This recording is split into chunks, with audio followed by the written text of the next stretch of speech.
Pokoknya harga BBM Anda taruh di Indonesia, saya pasti beli dengan harga tidak melebihi harga jual BBM kilang kepada Patraniaga. Termasuk LPG semua. Lalu pertanyaan saya, Petra dibubarkan. Katanya mafia. 2015. Berita tahu? Ya. Tapi kenapa orang Petra jadi dirut Patraniaga? Nah itu dia. Nah jangan naik nama saya. Sebelum saya sampai ke sana. Anda tanya kepada Menteri BUMN sebelum saya sampai ke sana, saya mau nanya soal buying time tadi. Buying time ini intensinya apa menurut Pak Hao? Kalau saya curiga ya, saya curiga ini ada permainan.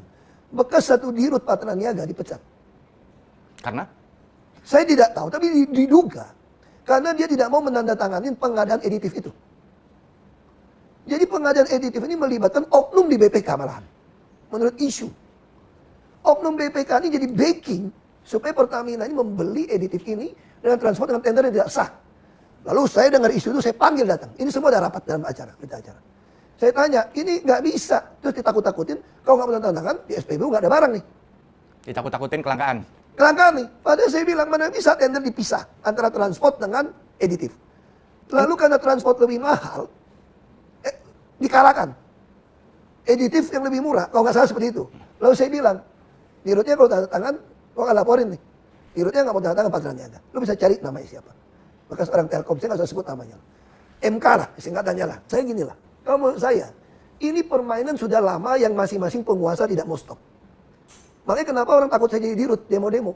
Kalau saya jadi dirut, saya bisa langsung pecat tuh dirut subholding. Karena untuk ke notaris, saya yang putuskan. Dan saya tidak pernah takut sama Menteri BUMN manapun. Sama saya benar. Kenapa saya dikurung, tidak boleh jadi dirut? Janjikan saya jadi dirut untuk membereskan. Makanya saya hanya bisa melakukan sebatas bisa saya awasin. Nah, dalam konteks pengawasan itu, banyak orang nanya nih, nagih tanggung jawab dan janji Pak Basuki yang ingin membuat Pertamina menjadi perusahaan kelas dunia tuh. Ada kan itu kan? Betul. Nah, karena bukan dirut, cuma komut dalam tanda petik, cuma ya dalam konteks kewenangannya, tidak bisa operate sampai in detail, eksekusi day to day gitu. Hanya bisa mengawasi. Mari kita fokus ke pengawasan. Apa yang dilakukan oleh Pak Basuki sebagai seorang komut dalam mengawasi Pertamina maupun subholding? Secara pribadi sebagai komut maupun sistemnya seperti apa sih? Sistemnya saya ubah semua digital. Sebelum saya tanda tangan disposisi tidak ada yang digital. Pernah dengar gak kasus dengan Peruri yang 500-an miliar? Anda bisa cari itu. Itu kan buying time contoh dari direksi. Saya suruh panggil Peruri, bikin tanda tangan. Lalu mereka laporkan Peruri minta 500 miliar. Saya kaget, mana mungkin itu mahal. Lalu di Peruri bilang, karena orang Pertamina minta sama kami bangun sistem baru semua. Ya lu numpang dong sama Peruri, gue bilang. Nah itu contoh ngeyel buying time. Lalu COVID datang, waktu itu mereka masih nganggap gue teman presiden. Lebih takut. Tapi ketika saya mulai keras, 7 bulan, 8 bulan presiden tidak terima saya. Tidak terima karena? Saya nggak tahu alasannya. Kesibukan atau saya nggak tahu. Begitu 7-8 bulan tidak terima saya sudah melihat direksi-direksi mulai berani melawan saya. Karena mereka sudah tahu saya nggak bisa gantikan mereka. Nah, lalu apa saya lakukan? Tapi walaupun begitu, saya kunci di dalam rencana kerja. Misalnya sebelum saya berhenti, saya sudah kunci dalam RKAP untuk 2024. Itu di dalam RUPS, sudah di RUPS baru saya berhenti. Mereka harusnya melakukan penghematan 46% di seluruh procurement pengadaan.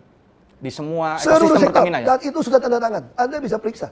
Makanya saya senang banget kalau Kejaksaan Agung mau hebohkan kasus ini. Kan ini udah 2025 nih. Kita tinggal lihat aja direksi. Ikutin nggak RKAP, RUPS yang sudah kita tanda tanganin bersama untuk 2024. Kalau penghematan nggak 46% sudah hitungan. Kita pakai konsultan kok.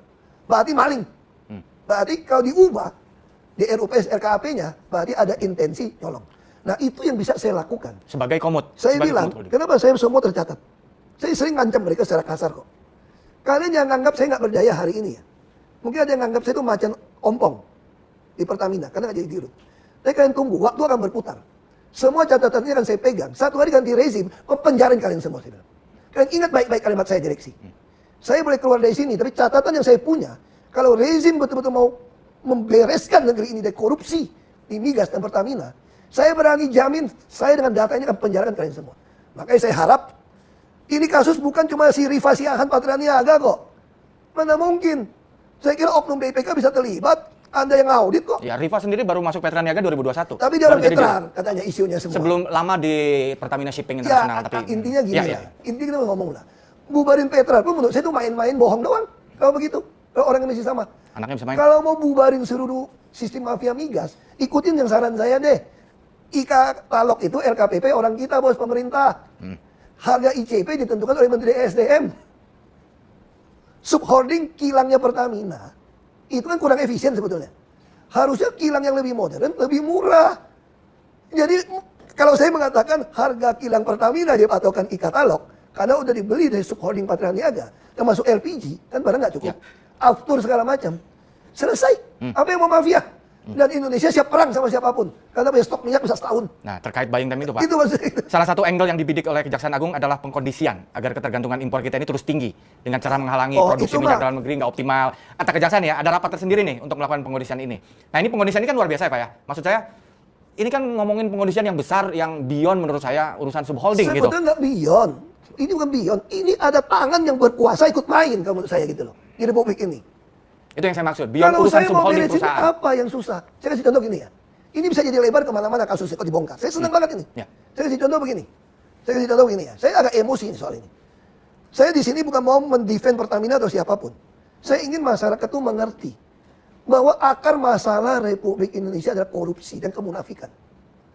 Ahok ngapain selain ngebacot, omon-omon, marah-marah, maki-maki bapak-bapak?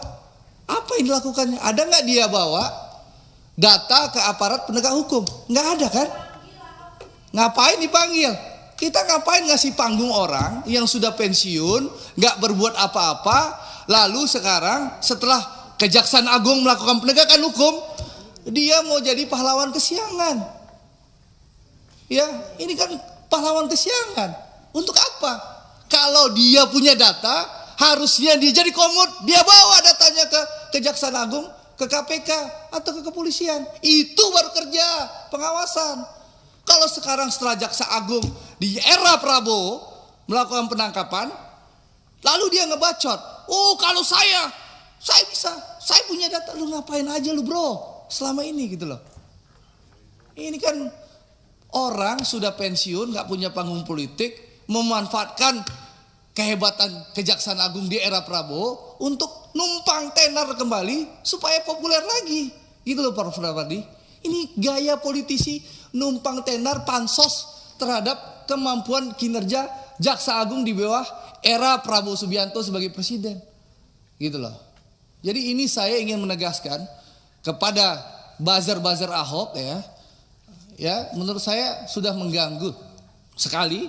Ribuan akun nggak bodoh, nggak jelas menyerang saya di tanggal 1, 2, 3 Maret. Ya setelah itu selesai dia serang Erick Thohir dan Boy Thohir habis itu. Ya, saya 3-4 hari lah Prof. Lumayan, menurut saya mengganggu karena berita daur ulang 15 September 2020. Nah, di sini saya menggunakan hak saya menjawab itu. Karena saya pergi umroh Prof waktu itu. Ini saya nggak bisa menjawab dan saya ingin menjawab di depan direksi Pertamina.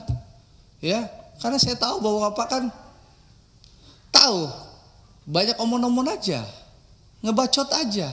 Sekarang setelah Jaksa Agung melakukan penegakan hukum, ya di bawah eranya Prabowo, siapa saja yang melanggar hukum, yang korupsi disikat zaman Pak Prabowo, baru dia pura-pura muncul sebagai pahlawan kesiangan.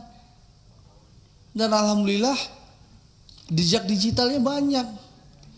Ngaku nggak pernah jadi ditawarkan diri, ternyata pernah ditawarkan diri oleh Pak Jokowi. Ini banyak kebohongan-kebohongan. Jadi saya minta teman-teman, mari kita rasional. Ya, itu hak teman-teman mau ngundang Ahok silahkan. Tapi ya ngapain kita kasih panggung? Serahkan kepada aparat penegak hukum, Kejaksaan Agung yang sudah bekerja luar biasa. Halo teman-teman, selamat berjumpa kembali dengan saya di channel ini. Ya, kali ini saya akan menyampaikan informasi mengenai Basuki Cahayapurnama dengan Ade Rosiade, di mana beberapa bulan yang lalu Ahok bongkar bobrok Pertamina dan Ade Rosiade kepanasan. Ya, kita lihat beritanya teman-teman. Mantan Komisaris Utama Pertamina Basuki Cahayapurnama mengungkap sejumlah kebobrokan terkait tata kelola yang selama ini terjadi di PT Pertamina. Ahok belak-belakan atas sejumlah persoalan yang terjadi di PT Pertamina. Tak sekedar menyebut adanya lobi direksi dan komisaris kepada menteri, Ahok juga menyampaikan kekesalannya soal utang dari PT Pertamina. Tak hanya itu, Ahok juga menyebut Kementerian BUMN sebaiknya dibubarkan. Ya, upaya Ahok membongkar sejumlah hal yang ada di Pertamina mendapatkan reaksi dari anggota Komisi 5 DPRD fraksi Gerindra Andre Rosiade. Mantan Komisaris Utama Pertamina Basuki Cahayapurnama mengungkap sejumlah kebobrokan terkait tata kelola yang selama ini terjadi di PT Pertamina. Ahok belak-belakan atas sejumlah persoalan yang terjadi di PT Pertamina. Tak sekedar menyebut adanya lobi direksi dan komisaris kepada menteri, Ahok juga menyampaikan kekesalannya soal utang dari PT Pertamina. Tak hanya itu, Ahok juga menyebut Kementerian BUMN sebaiknya dibubarkan. Ya, upaya Ahok membongkar sejumlah hal yang ada di Pertamina mendapatkan reaksi dari anggota Komisi 5 DPRD fraksi Gerindra Andre Rosiade. Andre Rosiade kritik keras Ahok saat rapat bersama petinggi Pertamina. Wakil Ketua Komisi 5 DPRD Republik Indonesia Andre Rosiade mengkritik keras peran mantan Komisaris Utama PT Pertamina Basuki Cahayapurnama alias Ahok saat rapat dengar pendapat dengan jajaran petinggi perusahaan minyak negara tersebut pada hari Selasa yang lalu. Kritikan ia sampaikan terkait kasus dugaan korupsi impor minyak mentah yang tengah membelit beberapa pejabat perusahaan minyak negara tersebut. Ia mengatakan sempat ikut diserang di medsos terkait masalah itu. Saat kasus dugaan korupsi berkembang, itu saya bangun tidur 1 Maret tahun 2025 yang lalu, tiba-tiba ramai di medsos. Saya di Instagram diserang ribuan bojernya si Ahok. Rata-rata akunnya postingannya 0, followernya juga 0. Saya screenshot, jadi kalau di proses hukum saya bisa buktikan nanti katanya. Ia berdalih pula dasar yang kuat mendesak pencopotan Ahok dari Pertamina. Menurutnya, kala itu sang komisaris utama baru 1 kali turun ke kilang Pertamina dan belum pernah ke unit hulu. Lalu Andre menuding Ahok membentak-bentak mantan Direktur SDM Pertamina, Koes Hartanto, karena masalah promosi salah satu pejabat. Politikus Gerindra itu mengklaim Ahok marah sampai mengganti Koes Sartanto karena kenaikan jabatan orang yang diminta Ahok tak sesuai kesepakatan awal. Dia Ahok hanya banyak omon-omon, jadi kegaduhan. Pak Koes nggak mampu menaikkan, dimaki-makilah Pak Koes itu. Saya bisa ganti Anda loh. Saya bisa ngomong sama Menteri BUMN. Saya bisa ngomong ke Presiden jelasnya. Karena Ahok dulu temannya Presiden Joko Widodo. Sakti Madraguna. Jadi meskipun saya minta dicopot, nggak mungkin dicopot karena Ahok itu temannya Presiden. Sakti Madraguna keluar penjara langsung bisa jadi komut Pertamina. Imbo Andre. Andre juga menyinggung salah satu tersangka bernama Direktur Feedstock and Product Optimization PT Kilang Pertamina International Sani Dinar Saifuddin yang mengira dugaan korupsi itu hanya terkait impor crude. Tetapi ternyata menyangkut masalah RON BBM juga. Menurut Andre Rosiade, sebenarnya Ahok punya kuasa jika ingin benar-benar mencegah dugaan korupsi yang disangkakan terjadi pada tahun 2018 sampai tahun 2023 yang lalu. Yang menyindir Ahok malah sekedar menikmati penghasilan puluhan miliar rupiah dari jabatan komut Pertamina, bahkan rajin main golf. Wakil Ketua Komisi 5 DPRD Republik Indonesia itu mengutip Undang-Undang Perseroan Terbatas yang memperbolehkan komut melaporkan dugaan korupsi.